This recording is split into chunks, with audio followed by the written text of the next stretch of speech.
This map here shows north-south, where we went along the Parks Highway to Talkeetna and then went out the Steese Highway to Chattanooga. We were testing out the car and the mapping software. Then we went from Fairbanks, which is right in the middle, and went all the way over to the Canadian border. This was the beginning of our trip. Here's our trip from Fairbanks all the way down to the Washington border, going through Canada on the Alcan Highway. And that shows most of our route. And then we're going to have another map that shows going from Washington over through, we went to Oregon and then went across to Idaho through Montana and then on to South Dakota. So that is what our mapping software allows at this time. This here is the Canadian right-of-way. I really like the way that the roads are cut back, so you're able to see wildlife when they come in. You have more field of view and ability to react before they come out on the roadway. You also have area to plow snow, and also if any trees fall down, they don't fall directly in the right-of-way. In Alaska, we have very narrow right-of-ways, and everything is scrunched in. So I really like this, and I have tons of footage, driving footage, but I just thought this is a good example of the right-of-way and how we can appreciate it. It also allows the ground to kind of thaw out alongside the roadways and the road itself. So usually if we open up a roadway like this before building a section, allows any permafrost to try to thaw out and settle before building the road, and you have less frost heaves. But I really like the right-of-ways in Canada. They've really done a great job cutting it back, and it gives you a good chance to see the moose or the wildlife before they come up on the roadway. So I really like the way it's managed. It may be a bit more work cutting back, but I also like the way that they've done slopes away from the roadway because you tend to know that you're going to have to maintain it for decades. And so you might as well make it manageable where you can use standard tractor equipment to cut back the right of way. In Alaska, a lot of times we use specialized equipment. A grader with a mower arm can come along and reach so far off the roadway, but a lot of our slopes are really steep, and I think it becomes down to a cost management issue. But then when the specialized equipment breaks down, then it's difficult to get the right of way maintained. So it's really nice to grade the right of way and just be able to mow it. And it makes for a very nice drive. I really like to see more of that in the Alaska side. I had a few sections here of rough road, some patches that had been done. I'd seen a lot of it.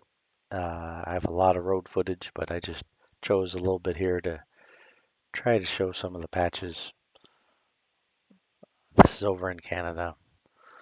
A lot of times filled with gravel. This is a chip seal road. It's not necessarily an asphalt.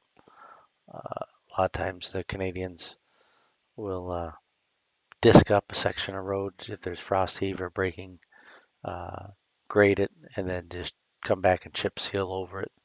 That's with an oil tar and chips, oil tar and chips. Here's a oversized load coming down, meeting them at a little patch area.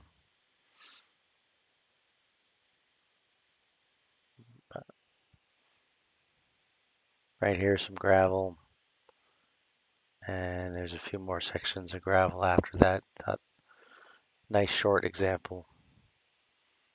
They do a nice job flagging off to the side of the road. Kind of gives the driver a visual indicator that some rough roads coming up. They also have the sign ahead of time too, but the orange flags off the side are kind of a nice indicator to give drivers an alert something's coming up. And it's a long distance to maintain, and overall do a pretty good job. But between the borders and near the borders on either side tends to be kind of a no man's land. Breaks down a lot.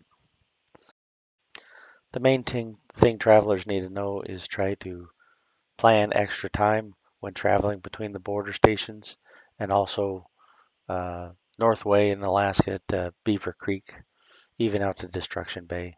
You're going to have some construction or some breakdown areas. Try not to be in a rush in that area. People think, oh, well, we're done with bumps, and then they speed up, and then they get a whole bunch more potholes and bumps and end up breaking their equipment. So try to plan almost twice your travel time. Instead of averaging 50 miles an hour, say you're going to average 35 miles an hour, 40 miles an hour in that area, and you'll do a lot better. Otherwise, it takes a lot of time to work on the repairs, trailers, tires, things like that.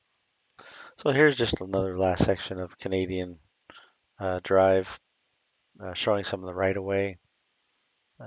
Hasn't been mowed back for a while. You see some growth there, but it's still pretty wide. It's nice view, summer and winter, and you got a fighting chance to see the wildlife. So that's kind of some of the clips that I included in here. I have a whole bunch of clips. A nice sunny day. Look how clear the sky is. It was just a beautiful day.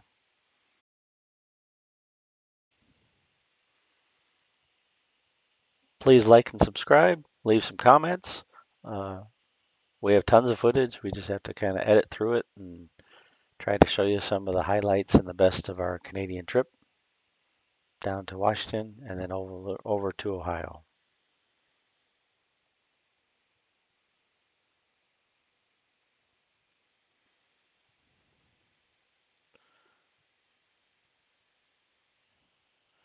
Just cruising in the 40-year-old car, having a nice smooth ride, nice drive.